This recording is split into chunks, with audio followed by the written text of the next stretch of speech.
Saludos, bienvenidos a Mundo 2020. Recientemente Estados Unidos, Canadá y la Unión Europea impusieron nuevas sanciones contra Belarus. Esas medidas afectarán a personas, entidades y también se extenderán a la industria energética, el sector del potasio y a la compra de bonos de deuda pública. Como justificación, los países occidentales utilizaron los sucesos relacionados con un vuelo comercial que realizó un aterrizaje de emergencia en mayo pasado en el aeropuerto de Minsk debido a un mensaje sobre la presencia de un artefacto explosivo a bordo. Una vez en tierra y luego de revisar el avión, los expertos descartaron la existencia de una bomba, pero en el incidente las autoridades belarusas detuvieron al bloguero Roman Protasevich, reconocido como extremista y buscado por incitar disturbios violentos. ¿Es esta solo una justificación para las sanciones? ¿Cuál es el verdadero objetivo? En los próximos minutos hablaremos sobre el trasfondo de esa campaña contra Belarus agudizada desde la reelección del presidente Alexander Lukashenko. Como es habitual, el análisis estará a cargo del investigador Santiago Pérez, quien conversará con Juan Sánchez, profesor del Instituto Superior de Relaciones Internacionales Raúl Roa García. Saludos y adelante. Gracias Adriana, gracias Juan por una vez más estar con nosotros en el programa Mundo 2020. El tema Belarus es un tema que va y viene en la preferencia, digamos, o en la manipulada a veces opinión pública internacional, y tiene que ver con una especial saña que hay con Belarus, con el gobierno del presidente Lukashenko. Le dicen que es el último dictador de Europa, en fin, todo lo que le han montado, digamos, como manipulación. ¿Cuál es el nivel de prioridad negativa que se le da al tema de Belarus? ¿Por qué? ¿Qué característica tiene el modelo belarruso que lo hace tan incómodo a las versiones occidentales de Estados Unidos, de la Unión Europea, de lo que ha pasado en el espacio postsoviético desde la desaparición de la URSS? Bueno, es un placer nuevamente estar aquí con ustedes en este programa 2020 y poder compartir algunas de las ideas sobre el desarrollo de la situación en la República de Bielorrusia. Es un tema para mí un poco triste, porque Bielorrusia es un país amigo, un pueblo amigo, y siempre que los amigos tienen dificultades, pues a uno de alguna manera le duele. Al mismo tiempo, es importante estudiar lo que está pasando allí, los métodos que está utilizando el enemigo para destruir el proceso bielorruso. La República de Bielorrusia, después de la desintegración de la Unión Soviética, después de su independencia, adoptó un régimen socioeconómico que se diferencia sustancialmente del sistema occidental. En cierta medida es un sistema alternativo que busca, ante todo, preservar ciertos niveles de justicia social. Eso, lógicamente, no era y no es del agrado de las potencias occidentales y ha provocado que desde el mismo inicio prácticamente se hayan ensañado con esa república. Desde los inicios, prácticamente Bielorrusia ha mantenido el sistema económico que había de la época soviética perfeccionado, eliminándole toda una serie de deficiencias, y en realidad tenía un desarrollo económico muy exitoso. Desarrollo económico que comenzó a complicarse después de los acontecimientos de Ucrania en el año 14, que empezaron a dificultar el desarrollo interno bielorruso, ya que ese era un país, en este caso Ucrania, fundamental para las relaciones económicas externas de Bielorrusia, igual que lo era Rusia. Por tanto, las complicaciones en Ucrania influyeron en la situación en Bielorrusia, desestabilizaron la situación económica. Y esa ha sido una coyuntura que se ha aprovechado por parte de los enemigos del sistema de justicia social que querían establecer los bielorrusos. La situación durante muchos años ha ido evolucionando desde el 14 hasta ahora, más o menos de una forma pacífica, pero ya la situación económica se complica a partir de el año 16-17 y llega a las elecciones presidenciales del año 20 en un estado de cierta efervescencia social interna. Ahora, evidentemente ha habido un impasse desde las elecciones de agosto, todo el proceso de inestabilidad. Hay que decir que fue un proceso de inestabilidad importante. Estamos hablando de manifestaciones en las calles, estamos hablando de la emergencia de muchos blogueros, de muchas figuras amparadas en la lógica de la guerra no convencional contra Belarus, la Tijanovskaya, etc.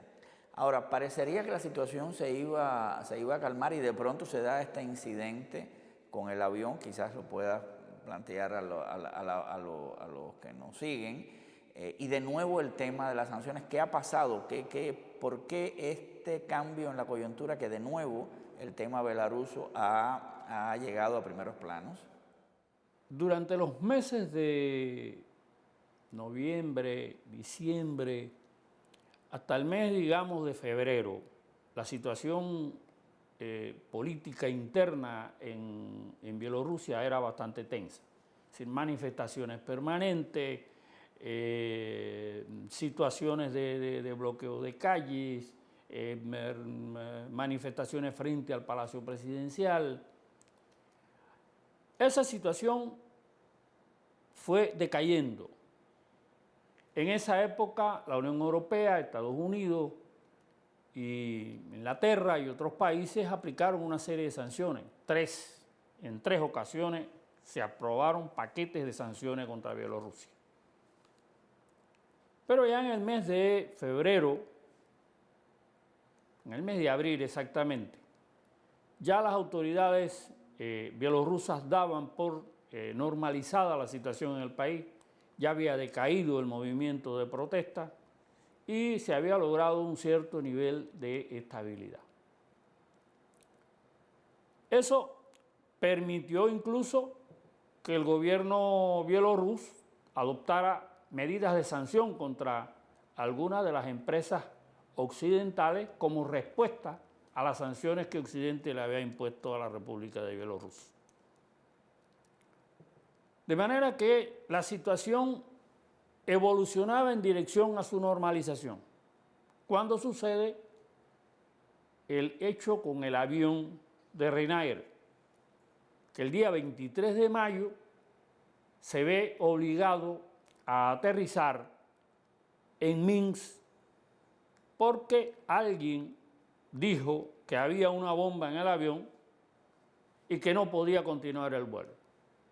Da la casualidad que en ese vuelo iban dos importantes opositores bielorrusos y una vez aterrizado el avión, las autoridades competentes los detuvieron.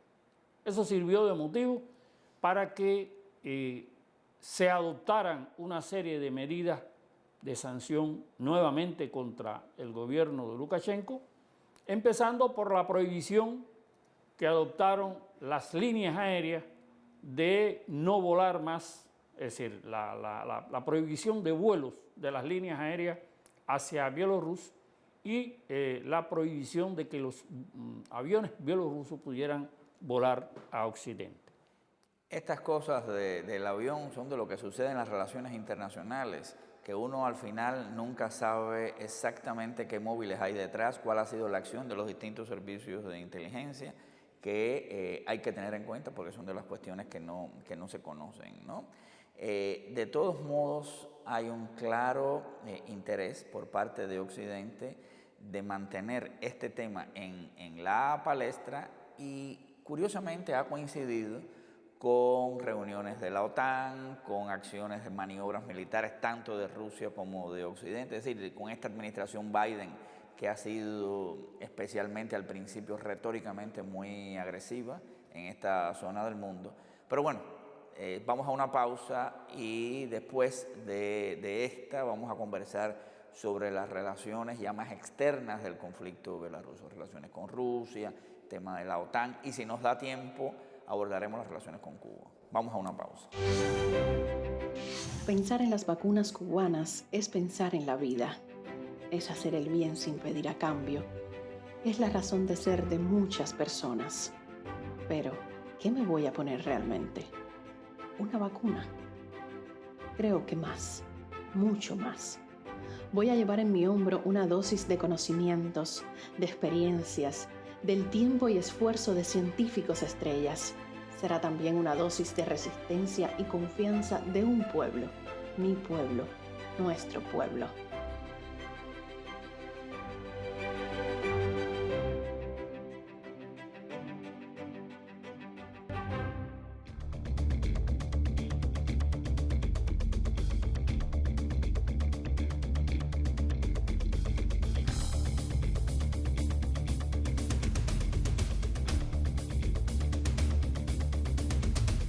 Seguimos conectados en Mundo 2020, hoy con el análisis de la situación de Belarus en el contexto geopolítico internacional.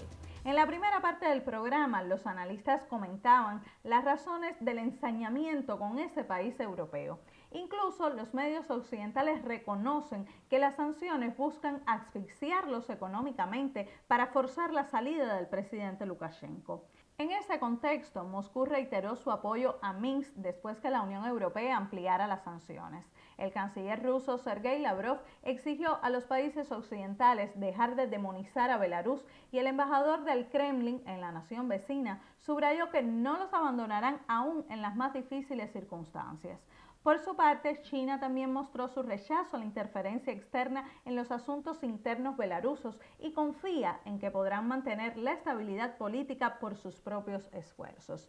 Es importante recordar que en agosto del 2020, Lukashenko obtuvo alrededor del 80% de los votos en las elecciones. De esa forma, recibió el respaldo para un sexto mandato.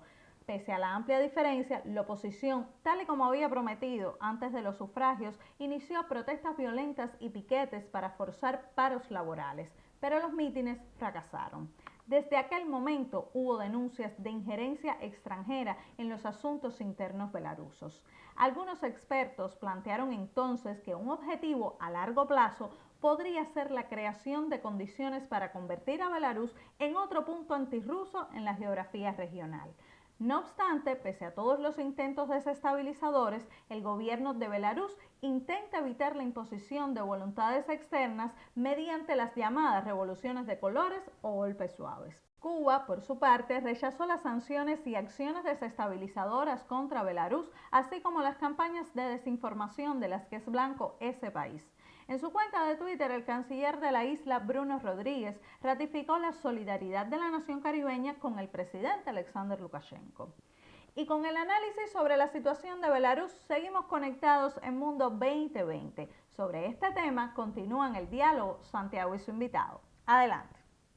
El tema de las posiciones de Rusia, por un lado, y de Estados Unidos, la Unión Europea y la OTAN, que en el caso belaruso, si bien hay matices en la posición de los europeos respecto al tema belaruso, sí hay un sentido de unidad porque se proyectan como Occidente frente a la emergencia de los desafíos internacionales.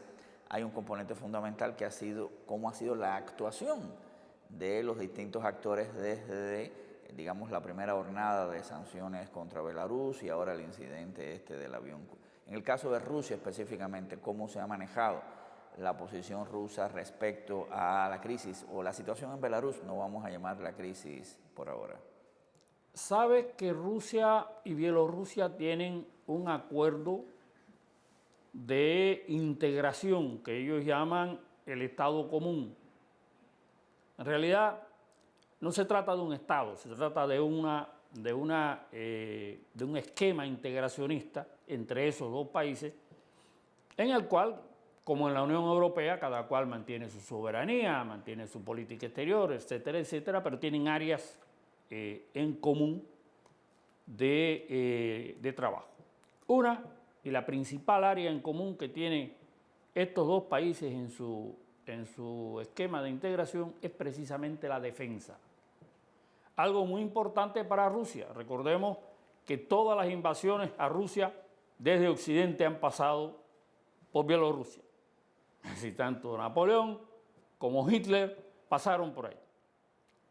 Y todo movimiento que haya de carácter militar agresivo o de carácter económico, de colaboración entre Rusia y Occidente, pues de una u otra manera afecta a ese espacio europeo. De manera que Bielorrusia es una puerta importante para Rusia.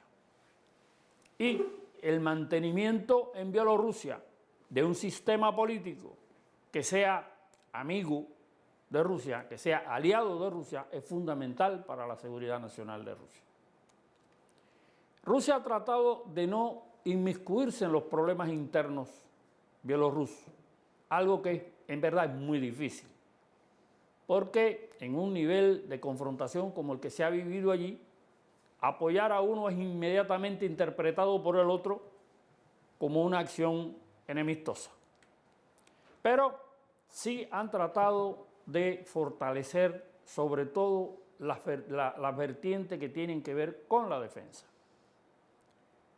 Porque además uno de los elementos que ayuda o que obliga a fortalecer los vínculos defensivos entre Rusia y Bielorrusia es la situación de Ucrania y la política cada vez más pro-occidental, pro-OTAN de Ucrania. De manera que esta situación ha hecho que Rusia recalque su defensa de la soberanía bielorrusa, recalque su interés en fortalecer el Estado común y desde luego tome medidas para fortalecer las defensas comunes, el ejército en la dirección bielorrusa. Un elemento importante y que tiene que ver evidentemente con las últimas decisiones de la OTAN es la decisión que se ha tomado de realizar el ejercicio militar ruso-bielorruso de este año en vísperas o casi conjuntamente con el ejercicio militar ruso-chino que tendrá lugar en el nordeste de China en el otoño próximo. De manera que se creará prácticamente un frente que llega desde Bielorrusia hasta China. Ahora, hemos abordado, bueno, Juan, tú has comentado los temas del contexto internacional, los actores. Ahora, finalmente, la situación en Belarus y su desarrollo va a tener las variables internas, variables domésticas, los elementos claves. ¿Cuál tú crees que sea el escenario en términos del comportamiento del gobierno de Belarus? ¿Algún que otro cambio interno que pueda hacer? ¿O la fortaleza y el despliegue que en este expediente de guerra no convencional, como tú bien decías, no me gustó eso de que querían que la Tijanovskaya fuera el segundo Guaidó? Guaidó se ha desinflado en Venezuela. La Tijanovskaya al parecer iría en esta misma senda, pero bueno, ¿cómo tú proyectarías el escenario interno en Belarus en la perspectiva? La perspectiva de la situación interna en Bielorrusia, yo pienso que van a continuar en la misma dirección que venían antes de la crisis esta que se ha desarrollado con los países occidentales a propósito del avión de Ryanair.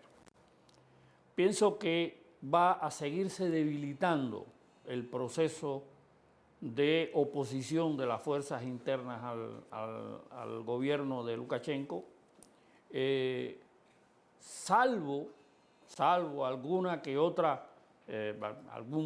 error que se pueda cometer en la política interna, que lógicamente eso siempre es una posibilidad, pero la tendencia debe ser a que la situación interna se vaya calmando.